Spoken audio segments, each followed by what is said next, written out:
Okay.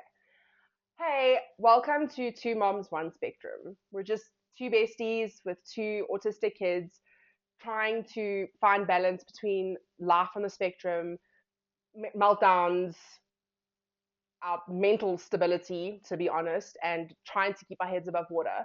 Hopefully, you guys can resonate with us and we can chat about some ugly truths and just trying to get through life with these two kiddos.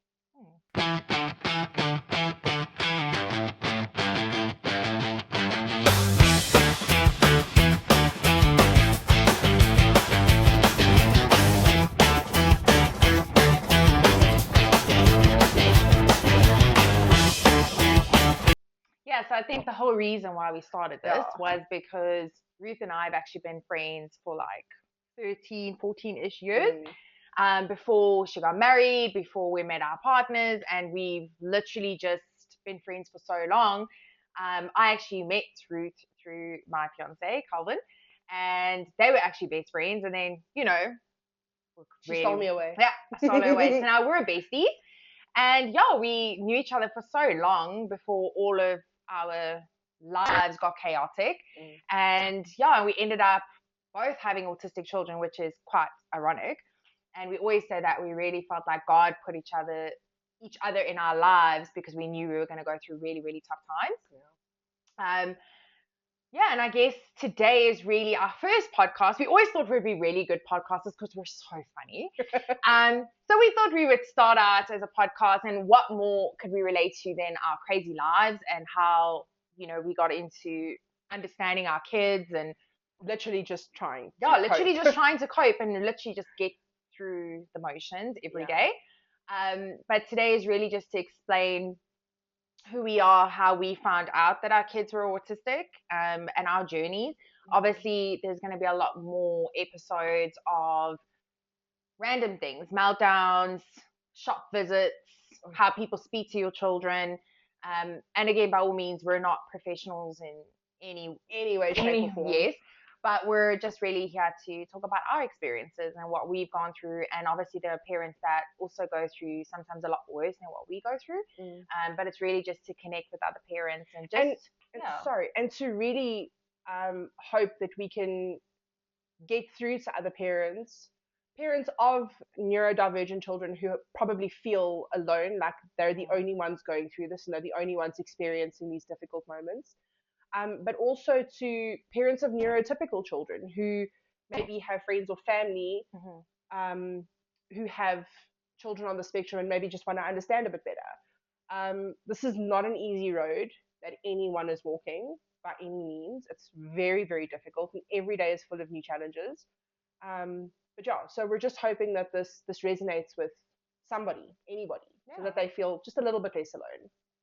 And you might see a lot of tears on this show and maybe a lot of laughing because we always actually thought, Ruth and I always say that we're the undiagnosed moms because we're convinced that we're on the spectrum as well. So sometimes we do go a little off topic. We digress quite often. I always say, like, whenever Mason does something, I'm like, oh, or I do something. It's always when I do something, I'm like, oh, I wonder where he gets it from. Yeah, no, for sure. But yeah. So I think Ruth's going to start us off on telling us, I mean, a little bit how, not really how we met, but we've known each other before we had kids. Yeah. So Ruth will talk through her journey.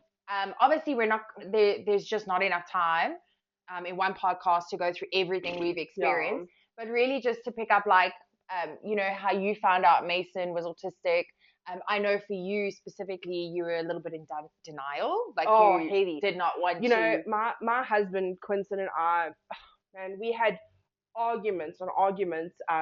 We always talk about this, that he could kind of see from a very early age that something like wasn't quite right.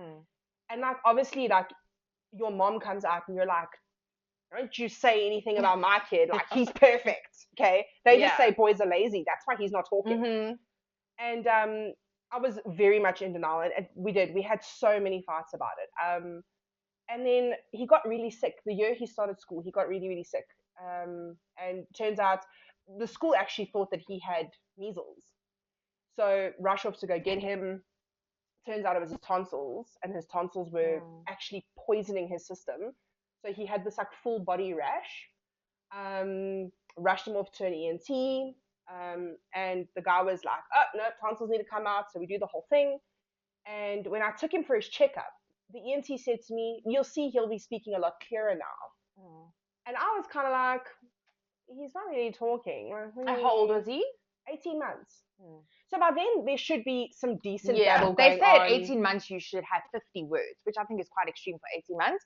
That's insane. Okay. Yeah, I say we think it's insane because we have non-verbal children. Yeah, but it also, sounds like a lot of words for 18 months. I do think that we put a lot of pressure on kids 100%. to meet certain milestones, whether they're autistic or not. Like, I think there's a lot of pressure on kids to just be smarter than the next kid. Because when I heard that at 18 months they should say 50 words, I thought to myself, that seems like a lot of words for such a young child. But that's a lot. That's what Sorry, they I say. swallowed so loud. Some ASMR for you guys. So yeah, so I was like, he's not talking. Like, he's literally not even saying, not saying mama, not dada, nothing. He was saying dada a bit before he got very sick. Yeah. But then obviously completely regressed when there was so much trauma to his throat. And then the ENT was concerned, so we took him to get his ears tested. I went for two separate opinions, just to be like double sure. And then when the audiologist said to me, look, nothing's wrong with his ears, maybe just take him for some speech therapy, it'll be fine, you know. Okay, they're cool. boys. Yeah, they're boys, they're lazy. You know, Yeah. boys develop much slower than girls. So of course that's in my head. Yeah, because that's also what you want to believe as well. You're like, no, there's nothing wrong. And of course now Quinton's going, we need to get him to someone else, like something is not right. We need to, you know. And I'm like, oh, just be patient, you know, the whole time. And I love him so much. I love you so much, but I hate to admit when he's right, you know. Don't all women though. But yeah, so the speech therapist had said to me, listen, you maybe need to take him to a pediatric neurologist, because there are signs. Now, the most frustrating thing for me, and I don't know if anyone else can maybe like agree with me on this, it's so frustrating when people look at you like they know exactly what's going on, but they will not say what's going on. 100%. And I understand, because we actually have a friend who is an educational psychologist, and she had spoken to me about it, and I said to her, you know, you looked at me like that a million times. You looked at me like that a million times. Yeah. And she said to me, I literally cannot formally diagnose. Yeah.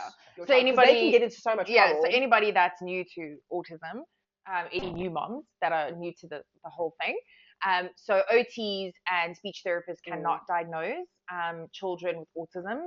It has to come from either behavioral pediatrician or like a neurologist or pediatric neurologist.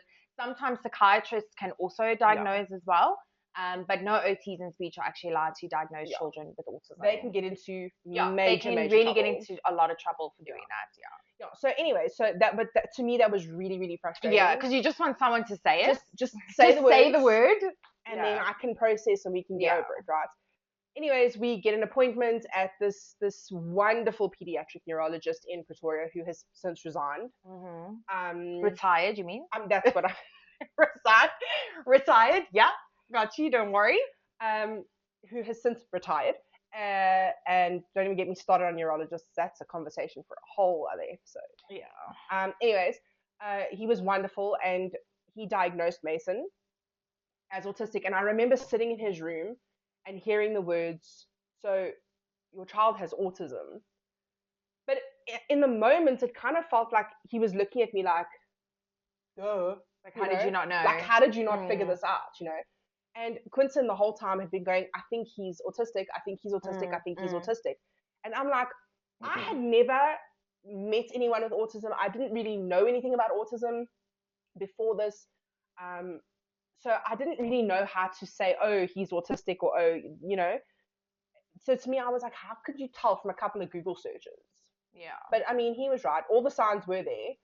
And it hit me like a ton of bricks. Like, it was the first time that I was getting this information. And I remember looking over at Quinton, and Quinton sitting there like poised and like really calm and just like taking in everything the doctor was saying. I was bawling my eyes out. This poor man just sat there like looking at me, and I was like, I can't believe it. Like, it was the absolute end of the world, you know, because you don't understand at the time, you think it is The the worst thing. absolute end of the world, the worst thing you could possibly hear as a parent. Mm. Which in all respects it is in It that is. moment, It is. but it's not the end of the world. No, Like, it's you not. learn to deal, and But yeah, we've learned to cope, and there's been a lot of but Mason also has ADHD as pretty well. severe ADHD as well. Every medical professional I've taken him to, I mean, he's been to so many appointments, like so many appointments, and everyone has said that it is like it doesn't make sense to say, but like his autism is relatively mild, his ADHD is really severe. Okay. But obviously the two combined are a bit of a deadly combo, you know, Yeah. for my nerves. Yeah. And like Mason's on medication, which I guess will be another episode talking about medication. Yeah, we'll chat about medication at a later stage, but yeah, he's on meds. He's on meds to help him sleep because sleep is a very big thing. Very big thing, which is in quite our common in household. autism. Yes, but you know, we've kind of figured out what works for him, so hopefully, like building a routine is really good. Yeah. His routine is really good. It's I am a psycho. I'm psychotic when it comes to this kid's routine. Like, I don't want to know about leaving the house after 5 p.m. Don't talk to me. I don't want to know. Well, that's I know, like, that's another topic we want to discuss, is like what we say normal children. And I say normal because they're actually neurotypical, but let's call it what it is, normal children. Some parents actually don't understand. So often, like, we will hear people say, "Oh, he could just sleep on the couch, or he can just sleep in the spare room," and you're like, "Excuse me, what? Not gonna happen." In whose what? Yeah. In a house that he's not familiar with, on a couch that's not his. Sometimes though, like, I envy parents like that, because I'm like, oh, what must that be like? Friend, you know? Every single time we're around people with neurotypical children, I am like, envy's not the word. I have. You're almost jealous. Yes, a little. Yes. Because you know what the thing is that I just feel like when we were at the cricket last week, I sat there and I still said to Lorraine, I said, what must it be like to be able to bring your child to an event like this? I mean, we've got 2 little boys who would normally love being at something like that, playing on the field, and here we are having to get babysitters because our children would not cope in that situation. Which, by the way, babysitters are family members, because you do not trust anybody with your kids. It's generally an Omar and an Opa, you know. But you know, and I sit and even when we have brides, and I'm like, you know, everybody is so relaxed, and I'm on like high alert the whole time because I don't know what he's gonna put in his mouth or what wall he's gonna jump off of because he's got no fear. 100%. You know, so it's I do sit and this is the thing, it's difficult to relate to people who don't have children on the spectrum. Yeah, very much true. Especially when I hear people say, and I mean, no offense to them, because they have their own struggles. Trust me, they have their own struggles, and I get that. Because kids are a struggle in general. 100%. And all kids, whether you're neurotypical, neurodivergent, throw tantrums, and they all have meltdowns. But it is hard to relate, especially when you hear someone say, "Oh, my kid never shuts up." I'm like, I just wish I could hear my kid say one word. Yeah. You know, my kid never talks. I'm like, don't complain. Or just like, what I love is just my kids to be able to tell me, where does it hurt, or what would you like to eat? Yes. Are you thirsty? Is that not your biggest fear, that they're at school and someone hurts them and they cannot come home and tell you that someone has hurt them? Yes. Don't get me started on schools. That will be another episode. I feel like we're going to just add into episodes here, which is a good thing. Guys, you're not getting rid of us. We've got too much to talk about. We just can't get through everything in one episode. That's why it's called a podcast. Yeah. Anyway, so I guess I'll tell you a little bit about Daniel. Yeah, tell us about Daniel. So Daniel is now 4, just turned 4 now in December. Yeah. So yeah, I mean, I guess also I wouldn't say either of us were really in denial. I think we both knew, sort of ish. I think in the beginning we were a bit like, oh, boys are lazy. They will do it. They will this. I think we were just trying to talk ourselves out of it. But I think for a very long time we always suspected he was on the spectrum. Mm. Whether we knew he was autistic was, because the spectrum is So huge. broad. You So can be on the broad. spectrum and not be autistic, Yeah. which a lot of people don't understand. So, you know, so I think we went through this thing. I think how it first kind of hit us was he also wasn't saying any words, 18 months. Yeah. He was actually a phenomenal eater. He used to eat everything, literally everything. And he would eat by himself as well with his hands. Never had any problems. Then the one day I went to fetch him from school, and bless his teacher, she actually is probably the person that made us like kind of really open our eyes to what was actually going on. Yeah. She actually told us when Daniel started that she has figured out he has a lot of sensory issues, which we knew because he hated going to the beach. He would block his ears when we went to the beach because of the waves. It was very loud. And at that point, we had moved to Cape Town. So I guess before we moved to Cape Town, Daniel was about 10 months before we moved. Refused to go to anybody. Yeah. And I just thought it was like like some kids just have like attachment thing to their parents. Yeah. So I just thought it was some kids actually have stranger danger. Yeah, 100%. Yeah. My sister was like that. She hated everybody just besides my sister is on the spectrum, but that's another story. Maybe we'll have her on the show one day. But yeah, so we just thought it was like an attachment thing. So he hates it. All our family, like none of the grandparents could hold him, which was very hard for them. Because they couldn't like understand it. We barely understood it, and it makes it so awkward. It does, because they don't want to go near them, and you're just like, I'm so sorry, I don't know what's going on. Yeah, then we moved to Cape Town when he was about 10 months. And that was the hardest thing I ever did in my life. I think I cried every single day. No. Because he didn't want to leave the house. He never wanted to leave the house. But he had so many sensory issues, like, because obviously those of you who don't know, Cape Town is so windy, like pretty much all the time. Yeah. He would literally hold his breath when we would go outside because he couldn't stand the wind. He would hold onto the front door because he just never wanted to leave the house. It was the most horrible thing. You couldn't go into any shops. It was just rough. Yeah. Then his teacher basically told us one day she suspects he has sensory issues, which we kind of knew, but we didn't think it was that bad because he would eat with his hands. So he would eat spaghetti bolognese with his hands. He would eat chicken, everything. So we thought it can't be that bad. And bless her, she actually helped us a lot with his sensory. And then the one day I went to fetch him, and I'll never forget, I was on my own. And she said to me, it's quite funny because she was like, I was quite offended actually. I just wanted to punch her in the throat. But she said to me, not in so many words, like it was hard to remember how she said it, but she was kind of like, do I suspect Daniel's on the spectrum? And I was like, excuse me? I was like, how dare you say that? Yeah. And she was just like, no, she's just noticed that he flaps his arms.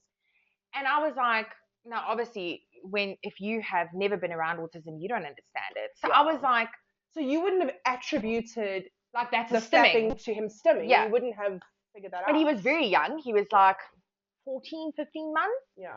And I was like, what's this woman on about? So I was like, he's fine. He honestly, he hardly did it at home. Yeah. He did it maybe once or twice, like in a blue moon. So has his stimming gotten progressively worse over the last couple of years? Very bad. Yeah, to the point where sometimes it actually affects his day-to-day living because he wants to sim the whole time. Yeah. But yes, it's definitely worse. But yeah, and then I was just like, no, man, he's doing it because he's excited or whatever. Yeah. And then she just started like saying things like, if a certain child's mom would fetch that child every day, but then the dad came, he would lose it. He would scream and cry and whatever. Wow. And then eventually it actually got to a point where we didn't actually send him to OT because of all those issues. We actually sent him to OT because he was almost 2 and he wasn't walking. Yeah. He would stand and he would like hold on to like the couch or, the table. Could he move around if he was holding on to stuff? He could move around, but he just wouldn't walk on his own. Yeah. He also never really, obviously Daniel never really met milestones, right? So he sat really early at like 4 months. He was sitting really well, actually. He had the most amazing core. But he couldn't, he never rolled. He never did any of those things. He never really crawled. He bum shuffled. Yeah. The only time he crawled was actually just before he turned 2, like a proper crawl. Wow. Yeah, so then he started crawling really late and then went crawling to walking. Yeah, 100%. And then we took him to OT, and the OT actually said to us, again, one of those things where Ooh. they want to say to you, you know, like, hey, he might be autistic, but, Yeah. you know. So that's how we learned that they couldn't diagnose, because we actually asked her, like, do you suspect he's on the spectrum? And she's like, to be honest, I can't tell you that because Yeah. that's not in my. She's looking at you going, I can't tell you I that. can't tell you that. I Yeah. can't tell you whether he is or he isn't, but you But I'm not definitely gonna- need to go get him checked. I'm not gonna lie though, that OT woman he hated. She couldn't touch him, but also her room was very overwhelming. I mean, okay, so I'm pretty sure I'm on the spectrum, but even I felt overwhelmed in her room. There But was don't just so much feel stuff everywhere. like a lot of OTs, even in the psychologist's rooms, it's like overflowing with like intense color, and it's just toys, and I don't want to say crap, but like crap. No, this woman, I promise you, it everywhere. felt like she was like a hoarder. Like there was just so much stuff. It's stressful. And then she actually told us to go to see, I actually don't know what you call them. I think it's like a pediatric, like a physio almost. Yeah. They deal with For the children. walking. Yeah, they deal with children who have like you know, they're born with no muscle tone and stuff like that. Yeah. Anyway, took him to this woman. She was lovely. Daniel loved her.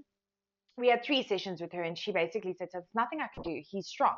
He should be able to walk." They picked up that his feet slightly turned in, but other than that, she said he should have no problems walking. Saw a pediatrician. Pediatrician said he has the most amazing muscle tone. There is no reason why he shouldn't walk. And this is where it comes in. Boys just do everything late. And I was like, okay, well, that's all it is to Daniel. Yeah. But then I started noticing like kids in his class, they were talking, they were walking, they were cutting with scissors, they were. And also because it's your first kid, you actually don't realize when the milestones are supposed to be met. Yeah, 100%. Because you've never done this before. Yeah. You know? And then you panic. I mean, that went out of the window eventually because I was just like, Daniel's just never going to stick to milestones. Yeah. But yeah, we just got to a point where we were just like, okay, we're just going to take this every day as it comes. Yeah. He obviously wasn't speaking, so we started seeing a speech therapist. But to be honest, the speech therapist told us he was too young.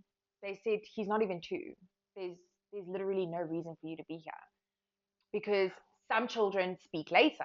But that's so strange. So some speech therapists are willing to take on younger children. Yes. And others are like, you're wasting your money. And do you know, in Cape Town, firstly, to find an OT that will deal with children that young, firstly, which is ironic, and secondly, to find a speech therapist that would actually take a child. Shocking. Yeah, it is. But the biggest shock for us was we moved to Australia. Actually, the month after Daniel turned 2, so we left in January. We were there for like just less than a year. And that's when the big signs. We were like, his stimming increasingly became more intense. He stopped eating. Yeah. He's now the biggest, pickiest eater. We call his diet the beige diet because that's everything he eats is like beige. Yeah. He eats maybe 5 things. And we meltdowns, friend? Yeah, his mouth. Look, back then we're bad. Yeah. Really, really, really bad. To the point that he would hit himself. He would hit us. They got actually better, but I think the walking helped. So once we got to Australia, he just started walking. And then Do you think his meltdowns were attributed to the frustration of not being able to get around? I think it was frustration because all his friends could walk, but he couldn't. Yeah. So I think a lot of it came from frustration, and I think that's where a lot of frustration comes from now, as well as the fact that he can't speak. He can't verbalize what he wants. Yeah. And I mean, it's frustrating for me to try and figure out what he wants. So you can only imagine how frustrating it is for them when they're like, they're shoving your hand this way, and you're like, oh, you're thirsty, and he's like, I'm putting your hand on the panado, you stupid woman. Like, why? I've got a headache. Can you sort me out? 100%. Shame. That's why all our snacks sit on our kitchen table, because he can pick what he wants. Yeah. Otherwise, but also this is stuff you learn as you go, you know? And then in Australia, we just figured out that we were just not going to get support there. Yeah. Firstly, we were on a temporary visa. We later found out from a immigration agent that they would never ever give us permanent residency, because basically Daniel is seen as a burden to the state. So he literally is a burden to the government, because they use NDIS, which actually I heard the other day, I don't know if it's 100% set in stone, but I heard that they've taken autism off the NDIS thing. So now you can get no support for it in Australia. But friend, here, I'm interrupting your story. That's okay. Remember when I said we digress? But here, I tried to get, because one of the medications that Mason is on is to actually help ease his meltdowns. Um, it's a really important one because without it, he literally cannot function. Without that medication, he takes it in the evenings. And is that for, sorry, is that for the ADHD or for the autism? For the autism. Okay. Because it's not recognized as a medication that someone with ADHD would use. Okay. Okay. So, because this medication is expensive, I tried to get it onto chronic with our medical aid. Yeah. Our medical aid said, sorry, autism is not recognized. It's basically a made up thing. So, sorry, figure that out. Sucks to be you. If you run out of savings, sell some blood or something, and then you can buy your kid medicine. It's so frustrating that there is no support from any kind of medical insurance or medical aid or whatever, because no one takes autism seriously. Unless they are personally affected by it, they do not take it seriously. Yeah. No, 100%. 100%. And I mean, that we really found in Australia. Like, we needed to get him into OT. Firstly, OT was $200 a session. Okay. And they was that like once a week? Well, that's once a week, and they want you to go twice a week, but it's 30 minutes. 30 minutes. And also, I don't know, like if I compared his OT to South Africa to OT there, it's just like they just didn't feel knowledgeable enough. I don't know how to explain it. It's almost like they didn't really know what to do with him. I guess a lot of it was trying to build his trust, because my kid hates people. Now loves people, hates children though. But considering he's a child himself, but it's so funny because my kid is like the black cat and the golden retriever like theory. Right? I do not. So like black cats when you're like a bit of a total bitch, right? And then golden retrievers when you're just this like soft, loving, like love everybody. And I just feel like sometimes I think that's you and I think you're a golden retriever. I'm definitely the black cat. So we're just two black cats, just staring at people like this. So your kid is the golden retriever, my kid is the black cat, for sure. Mason tries to give love often, and Daniel's just like, can you not? No, they're hilarious. They're actually getting into little boxing fights as well. It's very cute. They wrestle like WWE. Yeah, because Mason is a lover, and Daniel's like, get the hell away from me. But Mason also has zero concept of personal space. But neither does Daniel. He touched people's bums in the shops. He's like, we touched this old woman. She probably thought she was getting like, some guy was feeling her up, and she was like, oh, it's a kid, okay. It's okay. But, yeah, and then then you guys moved back. We did, and honestly, like when we tell, because people were like, oh, but the support must have been so much better then. I was like, you would expect not it to at be, all. Though. He was on 15 wait lists for speech therapy for 10 months. No. Not a single person called us. And we went private, hey, because we couldn't go, because we had no like Medicare. Come on. Yeah, so we had to go. So you're private. paying privately out of pocket, not expecting the government to pay for you. Yeah. And you're like, and they're still like, okay, we'll just wait another year. I'm still part of like a lot of Australian mom groups. Actually, one of the groups that I'm part of is like neurotypical children that of families that live there, and they struggle all the time. Yeah. Like, and also they like, South Africa, we have specialized schools for autism. There they don't have that. They have like what I think it's called like IEP or something or whatever it is. Yes. Where you just have an assistant that goes with you to school, but it's normal school, Yeah. So yeah, that was like our journey. Obviously, there's a lot more to it. Yeah. But that's kind of like how and then obviously when we came back, we realized we tried to put Daniel into mainstream, but he couldn't deal with it. There were way too many kids in a class. Even though it was still creche, he just couldn't deal. He would block his ears all the time, and the kids are so like. To be honest, when I used to drop him off, I was like, I couldn't wait to get out of there because I was like, there are so many noises I could go mad. They're all shouting at the same time, and so we realized that it was time to officially get a diagnosis. It was really obvious. He was stimming even way more. He was a fussy eater. He was having meltdowns. We honestly, the one thing that we're blessed with is he's a really good sleeper, but there are so many signs, communication, all those sort of things. And obviously, like, not everybody fits in a box. Like, Mason and Daniel couldn't be so different from each other. I mean, they're completely different children. However, they got the same level of autism, which is level 2. Yeah. But they're so different. Complete polar opposites. Like Mason loves water, Daniel hates water. You know, like Mason won't. Okay, he does now, but he never used to respond to his name when you used to call him. No, but I think that's because of the ADHD meds that have slowed his brain down Yeah, maybe. just a little. Daniel, I mean, Because, Daniel's always had amazing eye contact. He's always responded to his name. If we say, come here, he'll come to us. Yeah. So, and also what I noticed the other day when you guys were over visiting, I think Calvin offered him something. I don't know, it was like a fruit pouch or something. And he said, do you want this? And Danny he shook his head. And I was like, oh my word, that's so cool. That's only something that's been recently learned, though. But how exciting. Like, oh my word. It is very exciting. I mean, the small wins. Shit, that's so cool. And it's funny when you talk about the small wins to some people with neurotypical children. Because they're like, okay, like, you're like, my kid ate broccoli tonight. My kid ate broccoli. My kid ate broccoli. My kid threw something in the dustbin because I told him to. Yeah. He knew where the dustbin was, you know. So, like, when you say things, they're like, what the hell? That's why you and I can relate, because I can say something and you're like, oh, that's amazing, you know. Yes.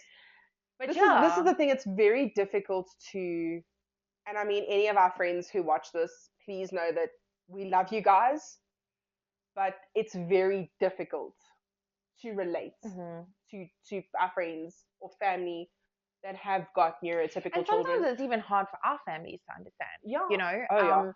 Like, you know, like my mom or my dad will be like, hello, and I'm like, don't do that. And then they're like, I didn't do anything, I just said hello. I'm like, don't say it like that. And they're like, what do you mean? And I'm like, there's a way you got to say hello. Yeah. Like, it sounds stupid, and it might sound stupid for anybody who finds our page that doesn't have, you know, neurodivergent children, or even if your autistic kid doesn't react that way, you might think that it's some of the stuff we're saying is nuts, you know, because like we said, most of these kids, all of these children are so different.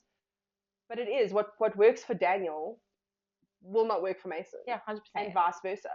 You know, I know that friends of ours will ask a lot of questions and be like, so does he like this? Does he do this? Does he want this? Does he have this? Da, da, da, da. Well, he's normal, you know, like at the end of the day, it's literally whatever you can do just to make sure that your kid is comfortable. Yeah, 100%. And it's so funny. I mean, it's not my memory, it's Calvin's memory, but something that made me laugh so much. But like, I physically cried laughing because I was like, I can just imagine what people must have thought. Yeah. Daniel loves a slice of bread, but plain bread, nothing on it. Yeah. Just a slice of bread. Yeah. So when we were still in Australia, I had the car because I did a far trip to see clients. Yeah. And Calvin was taking the bus because obviously their like transport works really well. And we literally, his school was like 4 or 5 blocks away, so it really wasn't that bad. So he took the bus to go get Danny, but he had to get some groceries. So now Daniel used to love Aldi. He knew exactly where the pouch, those fruit pouches were. He knew exactly which aisle it was in. And that's why, like, people think they're actually not clever children, but they're so smart. So smart. And he would like know, then he would know on the same aisles the pouches was the bread. Now, Calvin didn't need bread, but he had to get bread. He didn't need bread, but he had to buy bread. God forbid you left that place without bread, eh? So anyways, got the bread. And obviously, like, Daniel can't wait till he gets home. So now they get on the bus and he's like, he wants the bread. Not with words. He just goes, feeding him a piece of dry bread. So I gave him a piece of bread with nothing on it. And Calvin said all these people were staring at him like, oh, shame. This family must be really struggling. They have no food. This poor kid is eating dry bread. But that's like the best thing for Daniel, you know? That's so funny. So it's like all these funny, like, little things that happens. And I had to explain to the lovely lady that works at a Milky Lane at 9 o'clock in the morning that she better make sure her ice cream machine is on going, because we went to the shops and now I don't know, I mean, it's December, it was December, and you know, we go to the shops and Mason loves ice cream, okay? Soft serve in a little cone is the way to that kid's heart, okay? And we got him an ice cream like twice. Now, it's a regular thing. Every time you go to that mall, you have to get him an ice cream. And don't make pit stops along the way. That's the first thing That's you the get. first thing you do. But Okay? that's why people don't understand that they're so routine driven. Unbelievable. And like people are like, you know, like I hear people say, oh, well, just tell him no. Okay. Sure. If I'll do that. I I'll do want a that. 2-hour meltdown of my kids screaming, sure. Yeah, I'll do it. tell And him we'll no. talk about the difference between normal meltdowns Tantrums and and a tantrums, meltdown, between autistic meltdowns. They are very different things. No. But yeah, they're so routine driven. Daniel's the same. Like that's like with that Aldi, he knew exactly which aisle it was. He would get out. My kid, if he could be picked up all the time, he would. Yeah. But the minute you walked into Aldi, he would get out, run to the end of that aisle, get his patch, and be like, "Okay, cool, this is me now. You guys can shop, do your thing." Oh no. But we have until Mason's done with that ice cream cone to you get gotta what we like need. speed We're shop. on like, okay, ready, like, break, and then get done and get out of there. So you can't do like a monthly grocery shopping. No. That is for me to do alone. Yeah, no, listen, I tried that Because- once, do a monthly shop with Daniel. Yeah, that wasn't gonna work. Yeah, no. But yeah, we digressed again, which is something we do did. quite You guys a will lot. get used We to do it. a It's lot. fine. But yeah, and then we got him diagnosed at 2. Yeah. Yeah, he was actually almost 3 when he got diagnosed, because he turned 3 in the December, then November we got him diagnosed. Yeah. And yeah, like you say, I think like we actually knew it was going to be, but it's still hard to hear. Like I actually remember crying, and the weirdest thing is I wasn't actually crying because I was sad. I was crying because I was like, I finally feel like I haven't failed as a parent. It wasn't something that I did, you know, too much TV time, or too much this or too much that, or not enough tummy time, or not enough reading books, or whatever it is. Yeah, I drank I paracetamol while I was pregnant. Exactly. And I almost had that like sense of like relief almost, which is a weird thing to have. But it almost felt like, okay, Coven and I didn't fail as parents, and that's why he is the way he is, you know? So, and then you deal with the whole like, shit, okay, my kid is autistic. Now what? Yeah. And then you start educating yourself, but by that time you learn to understand them, you know, and that's the biggest thing is you can read as much information as you want. You got to understand you feel like after the child. diagnosis, you went into like overdrive, 100%. reading articles, looking for blogs, stuff like that, to try and be like, okay, you know, is this normal? What else do I need to do? Do you know what the hardest thing for me was? Is even though I knew you had an autistic kid, it always felt like you in the depths of it on your own. You know, like you were the only person on the planet who's going through this. That was going through it. And that was hard for me. Like the amount of times I cried and I was like, why us? You know, like, am I strong enough as a person? Am I strong enough as a mother to try and get him through this? You know, like all these things. And then you feel so alone. But that's where social media is so amazing. Yeah. Because you see all these people on TikTok and Instagram, and they have these families where they struggle as well, you know. And you know, I will say though, beware of some of those support groups, especially the ones on Facebook. Some of them are incredible. Others, wow, the people can be judgmental. Yeah, but and I mean, we're all in the same boat. And you're judging me, you know. But I also think people have very different degrees of autism as well. You know, someone with a very high functioning child, can relate to a certain point. And then kind of goes, oh, but we don't have any of those issues in our house. Like my kids in a mainstream school, but they get a bit overwhelmed, or like they don't like the feeling of their toes. Like that's it. Yeah. Like, that's nice. What's that like? Yeah, but there's always something, and we learn every day, because sometimes I feel like we've kind of got things down, and then something new happens. Daniel has a new thing, or there's, you know, like, so it's difficult to kind of keep up. I mean, the basics are the same, like routines and all of those, but there's always something new that happens, and then you're like, okay, how am I going to deal with this? Yeah. So that is our story. Yeah, that is our story. With a little bit of rambling. But you know, you'll get used to it. You'll get used to it. But yeah, so, you know, this is the thing. We don't want anyone to, like Lorraine said, she felt so alone, even though I had an autistic and we had been dealing with Mason's autism for about a year. before Daniel was diagnosed, maybe a little bit more than a year. Yeah, probably about more than a year. Before Daniel was diagnosed. So, we were in the thick of it, and then they were dealing with a new diagnosis. And even though you have people to lean on, you still feel alone. And I think our goal here is that if you are dealing with a new diagnosis, or whether your child was diagnosed 15 years ago and you are still trying to figure it out, because let's be honest, no one day is the same, no 2 days are the same. We just want people to be able to think of this as a safe space to say how they feel, ask questions, talk about things that they're dealing with. Yeah. And hopefully we can create a little community here, because I think that it's really important, especially when you're struggling, to be able to feel like you have people that you can turn to, even if it is a bunch of strangers on the internet, And I think the one thing we said as well is this is probably like our most chilled episode. We did say to each other that if we did this, we wanted to do it with no holds barred. Like we want to be quite open about what we actually go through and not make it pretty and fluffy. Yeah, we need to speak about the ugly truth. The things people are thinking but are too scared to say. Yeah, 100%. And we're not going to be fluffy and make it magical, because it's nothing like that. It's not. It's hard every single day. Yeah.